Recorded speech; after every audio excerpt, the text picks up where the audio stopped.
zien televisie gezichten die je herkent zodra ze in beeld verschijnen. En dan zijn er stemmen die zo vertrouwd worden dat ze bijna je eigen huis lijken te horen. Loretta Schrijver was zo'n stem. Decennia lang vertelde ze miljoenen Nederlanders wat in de wereld gebeurde. Oorlogen, politieke crises, historische omwentelingen en menselijk verdriet passeerden haar nieuwsdesk. Maar even gemakkelijk kon ze later chatterlachen bij koffieties door vol enthousiasme proberen te raden wie verborgen zat in een kostuum van de Masked Singer. Daarom wilde het nieuws van 27 maart 2025 voor veel kijkers zo vreemd persoonlijk. Loretta Schrijver was overleden. Zij was 68 jaar. Haar familie bevestigde haar overlijden aan RTL News. De presentatrice overleed aan de gevolgen van kanker. In de zomer van 2024 had ze zelf bekendgemaakt dat de darmkanker waarvoor ze eerder was behandeld, was teruggekeerd en wordt gezaaid. Ze kreeg chemotherapie. Maar wie alleen naar haar laatste ziekte kiest, mist bijna het belangrijkste deel van haar verhaal. Want achter die rustige nieuwslezeres zat een vrouw die ooit actrice wilde worden en 2 keer werd afgewezen. Een vrouw die verschillende keren van land, stad en carrière veranderde. Een vrouw die verliefd werd op een collega met wie ze later geschiedenis zou schrijven op televisie. Een vrouw die na een burn-out opnieuw moest ontdekken hoeveel werk eigenlijk nog gezen voor haar was. En uiteindelijk was een ziekte die haar leven steeds verder beperkte, terwijl ze koppig bleef zoeken naar gewone momenten van geluk. Nog in haar laatste levensfase schreef ze columns. Ze lachte met vrienden. Ze hield zich vast aan haar hand, haar partner en de mensen die al tientallen jaren bij haar hoorden. Ze wilde zich zonder uitsluiten de zieke Loretta te worden. Hoe werd een meisje dat tussen Amerika en Nederland opgroeide uiteindelijk een van de vertrouwdste gezichten van de Nederlandse televisie? En hoe veranderde haar leven toen achter de bekende glimlach een gevecht begon dat uiteindelijk niet meer te winnen was? Omdat de begrippen moeten we terug naar het begin. Loretta Maxine Schrijver werd op 16 mei 1956 in New York geboren. Haar eerste levensjaren zouden met een woorden gekenmerkt door beweging en verandering. Toen Loretta ongeveer 10 maanden oud was, verhuisde het gezin terug naar Nederland. Ze bracht een deel van haar vroege jeugd in Amsterdam door en ging daar naar een Montessori school, maar Nederland bleek niet het definitieve eindpunt.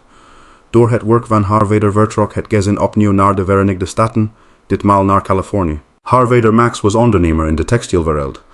Loretta vertelde later dat zijn ondernemingen periodes van succes kenden, maar dat het gezin ook onzekerheid meemaakte wanneer zaken minder goed liepen. Wanneer haar vader opnieuw mogelijkheden in Amerika zag, verhuisde het gezin weer mee. Voor een kind betekende dat telkens opnieuw beginnen. Een aan de huis, een aan der school, een aan der omgeving. En soms zelfs een aan der taal. Loretta past zich opvallend snel aan. Volgens het archief van beeld en geluid leerde ze in Amerika vlug Engels. Toen ze op 8-jarige leeftijd definitief terugkeerde naar Nederland, moest ze juist haar achterstand in het Nederlands weer inhalen. Het gezin woonde achtereenvolgens in onder meer Den Haag, Venlo en Zandvoort voordat Loretta uiteindelijk weer in Amsterdam terechtkwam. Misschien ontstond juist in die jaren iets wat later essentieel zou worden voor haar televisiewerk. Het vermogen zich snel aan nieuwe omstandigheden aan te passen. Wie vaak opnieuw moet beginnen, leert observeren. Wie tussen verschillende werelden leeft, leert luisteren.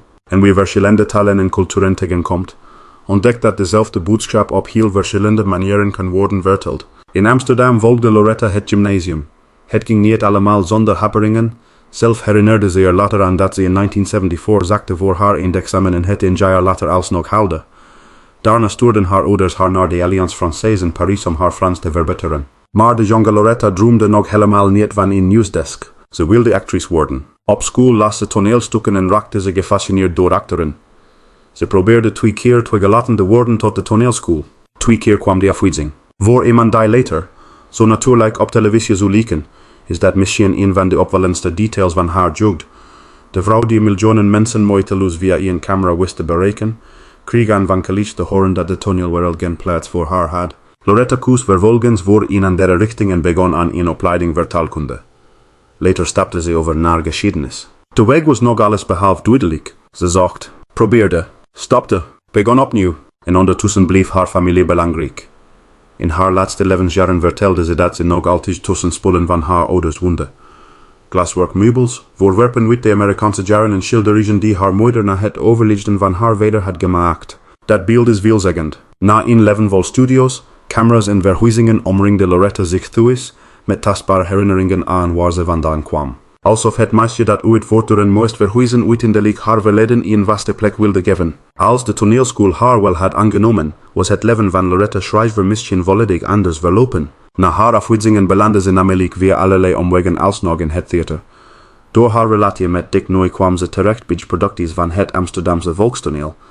Ze werkte achter de schermen als requisiteur en kreeg zelfs een klein rolletje in rode cien. Toen haar later een grotere rol werd aangeboden, koos ze er juist voor opnieuw te gaan studeren, ditmaal geschiedenis. Het leek alsof Loretta telkens vlak voor een mogelijke doorbraak zelf een andere afslag nam. Maar in tijdelijke baan veranderde alles. Tijdens vakantiewerk als receptioniste las ze de gelijkste krant.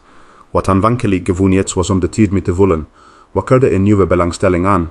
Actualiteit. Nieuws? Wat gebeurt er in de wereld? Waarom gebeurt het? En hoe vertel je dat aan anderen? Toen ze hoorde dat de noos bezig was met het relatief nieuwe medium teletext, stuurde ze een open sollicitatie.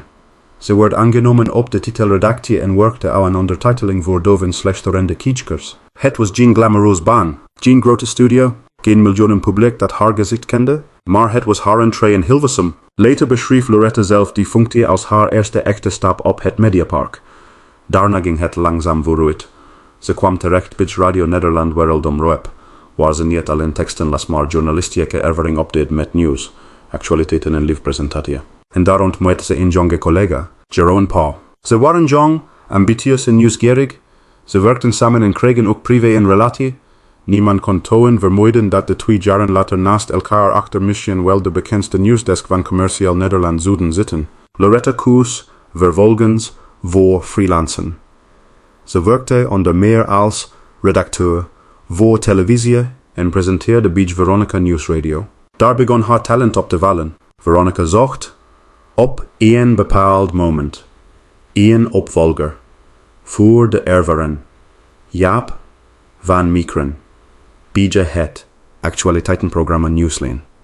Loretta kreeg de kans. Plotseling was de vrouw die ooit niet werd toegelaten tot de toneelschool zelf op televisie te zien. Maar dit keer speelde ze geen personage. Zij was zichzelf. Dat bleek precies haar kracht. Toen Veronica betrokken raakte bij de ontwikkeling van de eerste commerciële televisiezender van Nederland, RTL Veronique, werd Loretta gevraagd om nieuws te gaan presenteren. Het was 1989. De Nederlandse televisiewereld stond voor een enorme verandering. En Loretta Schrijver stond er middenin. Niet als actrice, niet via de weg die ze als jong meisje had uitgestippeld, maar als journaliste en presentatrice. Soms blikt een afwijzing niet het einde van een droom. Soms dwingt ze iemand alleen een andere deur te vinden. En voor Loretta leidde die deur rechtstreeks naar de huiskamers van miljoenen Nederlanders. De vrouw die Nederland het nieuws vertelde. Toen RTL Veronique in 1989 begon, moest de nieuwe commerciële zender zich onderscheiden van de gevestigde publieke omroep. Ook het nieuws moest anders. Een van de opvallendste keuzes was dat het belangrijkste bulletin niet door een nieuwslezer werd gepresenteerd, maar door een duo. Dat duo bestond uit Loretta Schrijver en Jaren Paul. Volgens nos vormden zich daarmee in de jaren 90 het eerste vaste presentatieduo van een Nederlands nieuwsprogramma, geïnspireerd op een Amerikaans model. Het experiment had gemakkelijk kunnen mislukken. Twee presentatoren moeten elkaar ruimte geven. Ze moeten weten wanneer de ander spreekt, reageren zonder elkaar te overschaduwen en tegelijkertijd de ernst van het nieuws behouden. Aanvankelijk liep het volgens Loretta niet altijd vanzelf, maar er was een belangrijk voordeel. Ze kenden elkaar al, heel goed zelfs. Ze hadden samen bij de wereldomroep gewerkt en waren vroeger geliefden geweest. Juist die voorgeschiedenis hielp hen om een natuurlijke dynamiek te ontwikkelen. Avond na avond zaten ze samen achter de desk van het RTL Nieuws. En wat voor jaren waren het? De val van de Berlijnse muur, het einde van het ijzeren gordijn, de Golfoorlog, de oorlogen in voormalig Joegoslavië, politieke verschuivingen en internationale crisis. Loretta zat niet op de plaatsen waar de geschiedenis zich voltrok, maar zij was wel een van de mensen die de gebeurtenissen avond na avond vertaalden naar de Nederlandse huiskamer. In haar eigen terugblik noemde ze verschillende van die wereldgebeurtenissen als bepalende momenten uit haar RTL Jaren. Dat werk vereiste iets bijzonders. Een nieuwslezer moet betrouwbaar zijn zonder goed te worden. Menselijk zonder het verhaal naar zichzelf toe te trekken. Ernstig wanneer de gebeurtenis dat vraagt, maar niet afstandelijk. Juist daarin ontwikkelde Loretta een herkenbare stijl. RTL Nieuws hoofdredacteur Ilse Oppeneer zou naar haar overliefden vooral haar warme persoonlijkheid en kenmerkende stem benadrukken.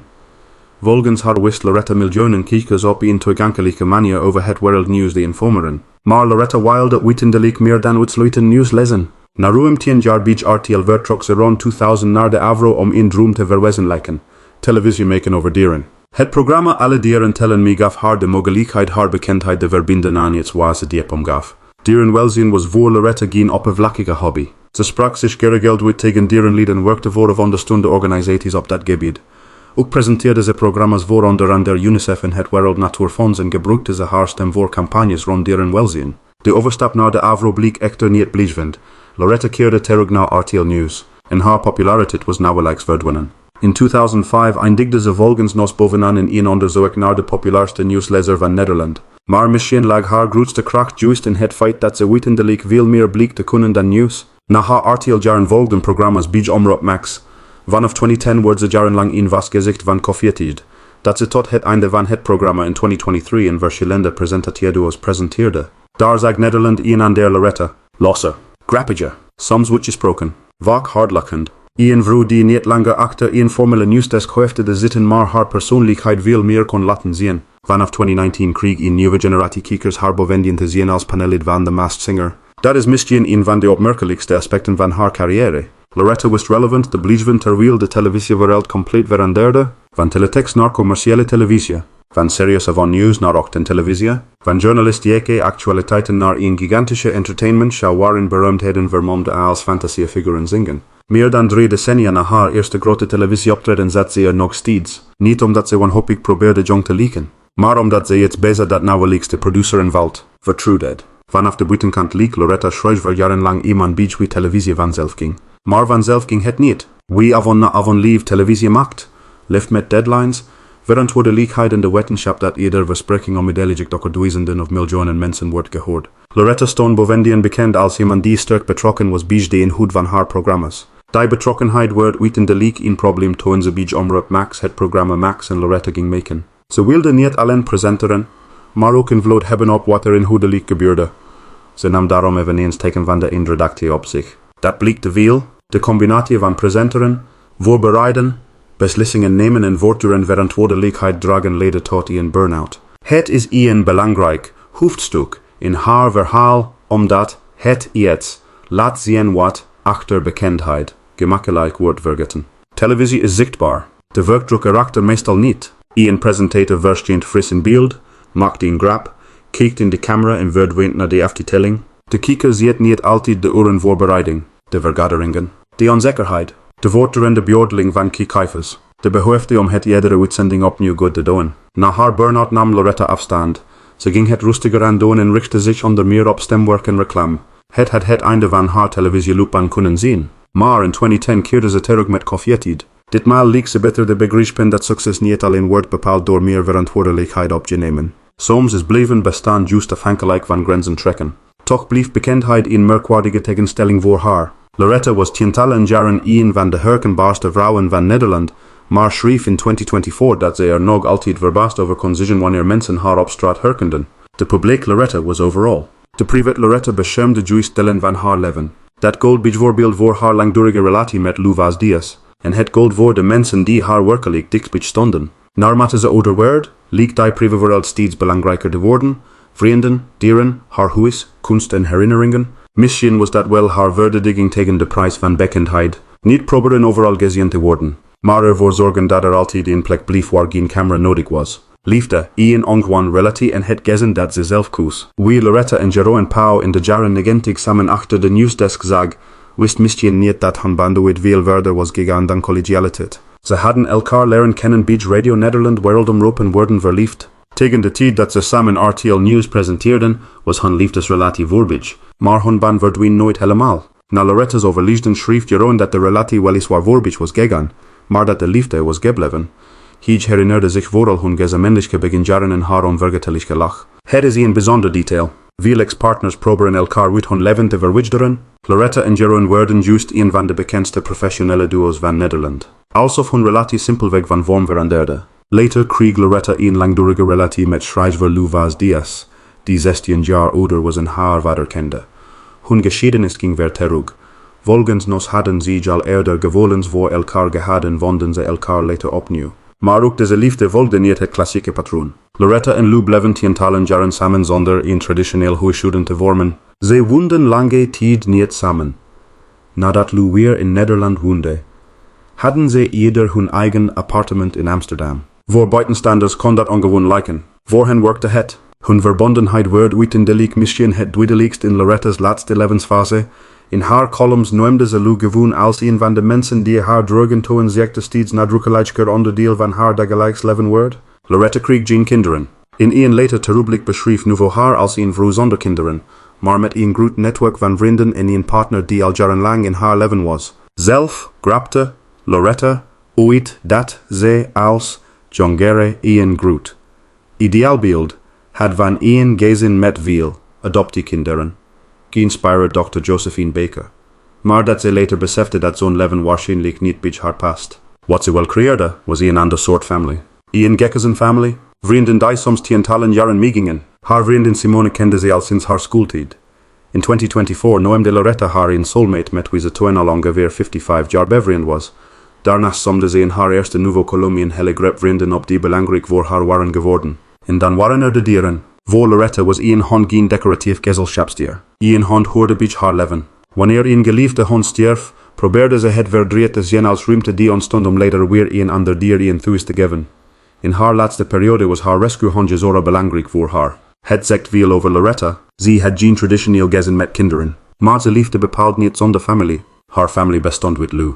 Uit vrienden, uit dieren, uit herinneringen aan haar ouders. En misschien zelfs uit al die mensen voor wie haar stem tientallen jaren onderdeel van het dagelijks leven was geworden. Toen haar gezondheid later verslechterde, werd juist deze kleine kring belangrijker dan alle kitschkitschvers die ze ooit had gehaald. De diagnose die alles veranderde. Het grootste keerpunt in Loretta Schrijvers laatste levensjaren kwam niet door een televisieruzie of een mediaschandaal. Het kwam vanuit haar eigen lichaam. Over depressie's vroege tijdlijn is in Nederlandse berichtgeving verschillend geformuleerd.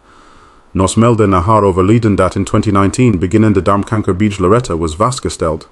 Andere RTL berichtgeving legt de nadruk op 2021. Het jaar waarin zich voor darmkanker wordt geopereerd en de ziekte publiekelijk een belangrijk onderwerp wordt. Wat zeker is, de behandeling bleek veel zwaarder dan een eenvoudig operatie. Volgens nos kreeg Loretta te maken met complicaties en moest ze meerdere keren geopereerd worden.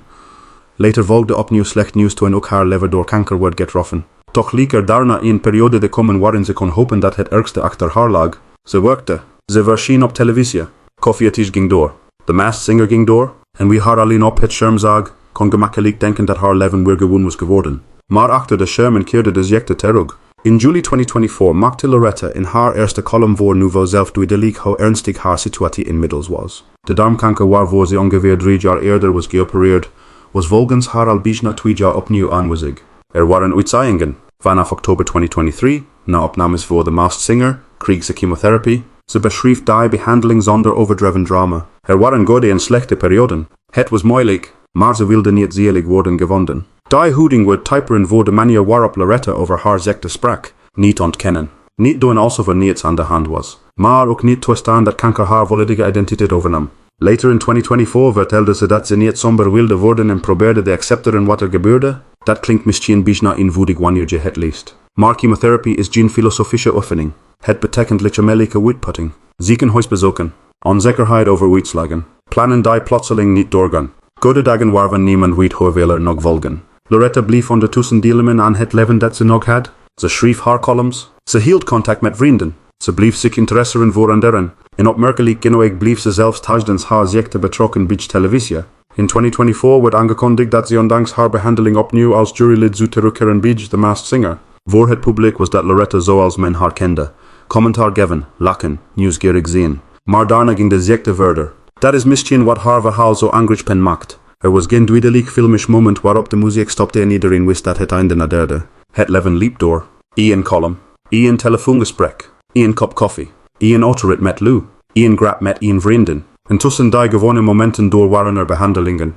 Pijn en steeds meer beperkingen. Loretta schreef dat de warmte en vrolijkheid van haar partner, vrienden en hond haar door die periode hielpen. Geen carrièreprijs kon haar toen nog redden. Geen kitschkitschver.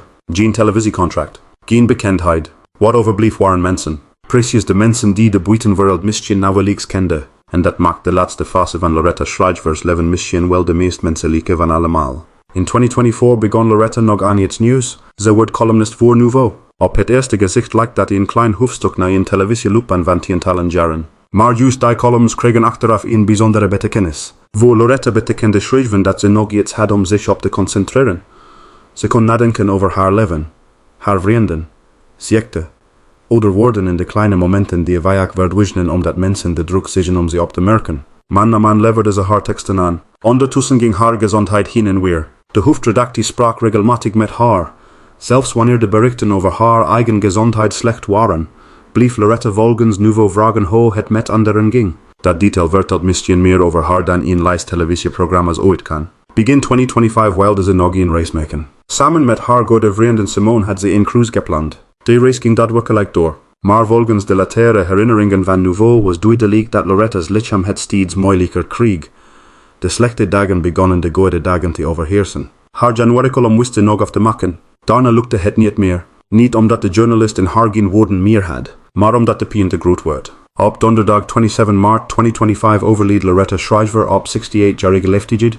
Haar familie bevestigde dat ze was overleden aan de gevolgen van kanker. Voor Louviel een levenspartner weg. Voor haar vrienden verdween iemand met wie sommigen bijna een heel leven hadden gedeeld. Voor collega's verdween die karakteristieke stemmen schatterlak. En voor Nederland verdween een vrouw die op merkwaardige wijze in verschillende generaties televisiegeschiedenis thuis hoorde. Jeroen Pauw herinnerde haar naar haar dood als iemand die zelfs tijdens haar ziekte bleek kon zien met een goede dag. Misschien is dat wel het beeld dat het dichtst bij haar laatste levensfase komt. Geen helden die nooit bang of moe wordt. Maar een zekere vrouw die wist hoe ernstig haar situatie was en desondanks bleef proberen een goede dag ook werkelijk als een goede dag te herkennen. Wanneer iemand tientallen jaren op televisie verschijnt, is het verleidelijk zijn nalatenschap te meten in programma's. RTL News. Alle dieren tellen mee. Max en Loretta. Koffietigid. The Masked Singer. Maar de betekenis van Loretta Schrijver leidt waarschijnlijk niet alleen in die titels. Ze behoorde tot een generatie die de Nederlandse commerciële televisie vanaf het begin heeft meegemaakt.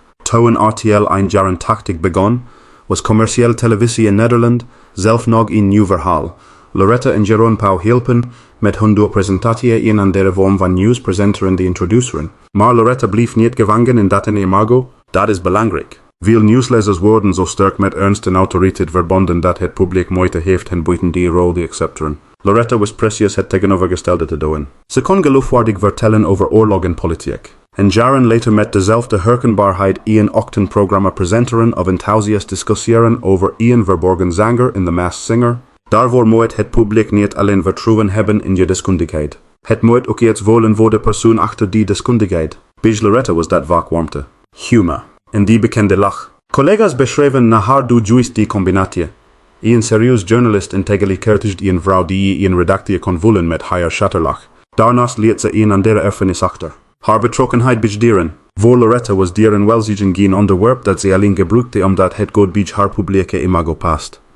Ze maakte er programma's over, ondersteunde organisaties en sprak zich geregeld over de manier waarop mensen met dieren omgaan. En in haar laatste levensjaar kwam daar nog iets bij: kwetsbaarheid. Niet de sentimentele kwetsbaarheid waarbij alles openbaar moet worden gemaakt, maar het vermogen om te zeggen: ik ben ziek, ik heb slechte dagen, ik krijg chemo. En toch bestaat mijn leven nog goed meer dan kanker. Haar laatste columns veranderden daardoor bijna ongemerkt in een soort persoonlijk testament. Niet omdat ze probeerde grote levenslessen te formuleren, juist omdat ze aandacht had voor kleine dingen. Een autorit, koffie met een vrienden, hard lekken, een hand, mensen die bellen, een goede dag herkennen terwijl hij nog bezig is. Misschien verklaart dat waarom Loretta Schrijver na zoveel jaren nog steeds zo geliefd was. Ze stond wel op televisie, maar ze leek nooit volledig van de televisie te worden. Onder alle professionaliteit bleef iets alledaags zitten. Iets herkenbaars. En precies daardoor wilde haar overlijden voor veel mensen alsof een bekend geluid uit hun eigen leven ineens was verdwenen. Op 27 maart 2025 eindigde het leven van Loretta Schrijver. Maar verhalen zoals het haar eindigen niet werkelijk op een datum. Er bleven beelden bestaan. Een jonge Loretta naast. Jeroen Pauw achter. Een nieuwsdesk in een tijd waarin commerciële televisie nog revolutionair wilde. Een serieuzer blik wanneer het nieuws zwaar was. Een onverwachte lach tijdens een uitzending. De warmte van koffietijd. Haar enthousiasme voor dieren. De vrolijke chaos van The Masked Singer. En wetendelijk de columns van een vrouw die heel goed wist dat haar tijd waarschijnlijk niet onbeperkt was. Loretta begon haar leven te zijn. New York, Amsterdam en Californië. Ze droomde van acteren. Werd afgewezen, veranderde van studie en belandde via ondertiteling en radio uit in de league op televisie. De omweg werd haar carrière. Later kwamen succes, liefde, een burn-out, nieuwe programma's en uit in de league injecte die steeds meer ruimte opeiste. Maar zelfs in die laatste periode bleef ze proberen te voorkomen dat kanker het enige verhaal over Loretta Schrijver zou worden. Daarom moeten we haar misschien ook niet uitsluitend herinneren aan de manier waarop ze stierf, maar aan de manier waarop ze liefde. Nieuwsgierig, eigenzinnig, met grote liefde voor dieren, met een kleine maar hechte kring mensen om zich heen, en met een lach die volgens jaren pauw zelfs naar haar dood nog troost kon bieden. Misschien is dat uit in de league het meest aangrijpende aan haar verhaal. Niet dat een bekende Nederlander op 68-jarige leeftijd overleed, maar dat achter een gezicht dat miljoenen mensen dachten te kennen een veel kleiner, persoonlijker leven bestond. Een leven waarin succes uit in de league minder belangrijk wordt dan een goede vriend. Een hand, een autorit met degene van wie je houdt. Nog een race, nog een gesprek, nog een keer lachen totdat je buik pigeon doet. En misschien zit daar ook de betekenis van Loretta Schrijvers laatste hoofdstuk, dat we vaak pas wanneer tijd Shahs wordt begrepen welke momenten nooit klein zijn geweest. De televisie is stilgevallen, de nieuwsdesk is allang veranderd, maar ergens in het collectief geheugen van Nederland klinkt die stem nog steeds. En onmiddellijk daarna, die onvergetelijke lach. Het verhaal van Loretta Schrijver is uit in delice veel. Meer dan het verhaal van een bekende, presentatrice die in Nederland op 68-jarige leeftijd moest loslaten. Het is het verhaal van een vrouw die meerdere keren opnieuw begon, die van journalistiek naar entertainment durfde te bewegen en die zelfs tijdens haar zwaarste periode haar humor, nieuwsgierigheid en aandacht voor en deren probeerde vast te houden. Haar stem verdween van televisie, maar de herinnering aan haar warmte, haar liefde voor dieren en vooral haar onvergetelijke lach blijft bestaan. Misschien is dat wel de mooiste nalatenschap die je iemand kan achterlaten. Niet alleen herinnerd worden om wat je hebt bereikt, maar vooral om het gevoel dat je bij anderen hebt achtergelaten. Wat is jouw mooiste herinnering aan Loretta Schrijver? Herinner je haar vooral van RTL News, Koffietijd of The Masked Singer? Laat het weten in de reacties. Als je houdt van bijzondere levensverhalen, vergeten momenten en aangrijpende verhalen over bekende Nederlanders. Abonneer je dan op het kanaal, geef deze video een like en zet de meldingen aan. Zo mis je geen enkel nieuw verhaal. Bedankt voor het kijken en tot de volgende video.